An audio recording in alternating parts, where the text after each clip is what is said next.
kag sa numero 1 sa mga balita subong nga adlaw.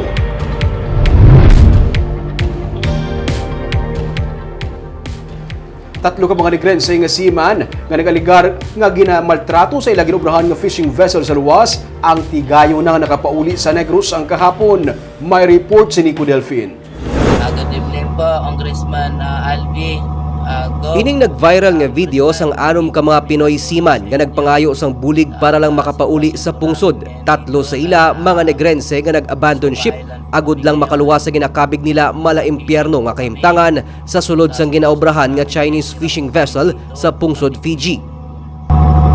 Buligan nyo kami, sir. Maluwi kami diri, sir. Hindi na kita mo kaya ang trabaho diri, sir. Kasama namin na Coke, sir. Kami na lang lagi nag-aalalay, sir. Gawa nung hindi rin kaya ng trabaho.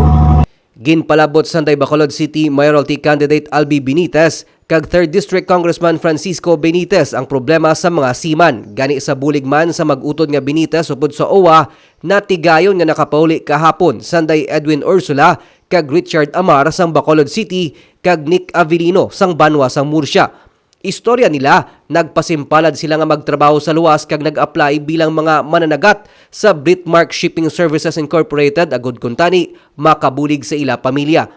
$400 o kung masobra sa 20,000 pesos ang bulanan nga sweldo nga ginpromisa sa ila. Pagtingin nila sa amon, ma'am, hindi tao, ma'am, basta Pinoy, tsaga nila, sapat lang, wala ginatratar. Why ka mo ginsulduan? Wala, ma'am, why gimin ako, pag naog, ma'am, wala kami allowance. Pag nyo, why ka mo nasulduan? Wala, ma'am. Sir?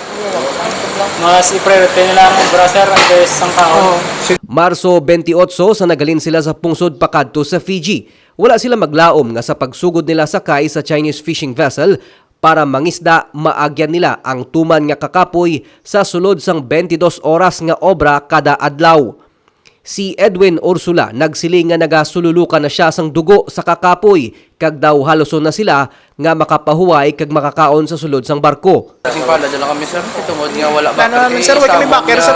Profession, sir. Nang naman korta para makatraining sa iba niya. Machambala lang, sir.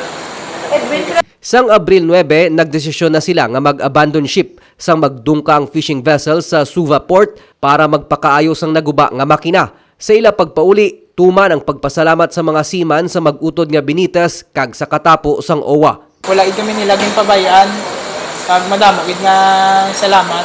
Kabay pa damo po sila nga mabuligan. Hindi lang sa pero kung iban nga OFW sa nga ibang bansa. Kaya thank you, good sir. We've been doing it.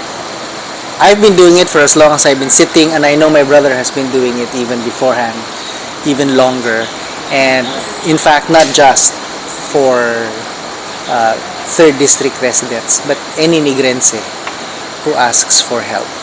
Upod sang tatlo ka mga negrense nga nakapauli sa pungsod ang tatlo pa ka mga Pinoy seaman nga taga Zambales, Batangas kag Manila. Sa karon, ila naman ginapaligban ang pagpangita sang trabaho agud man makabayad sila sa mga nautangan antes nagpasimpalad trabaho sa luwas. Pero nagapasalamat sila sa gihapon kay tigayon sila nga nakabalik sa ilang mga pamilya. Nico Delfin para sa DG Cast Negros.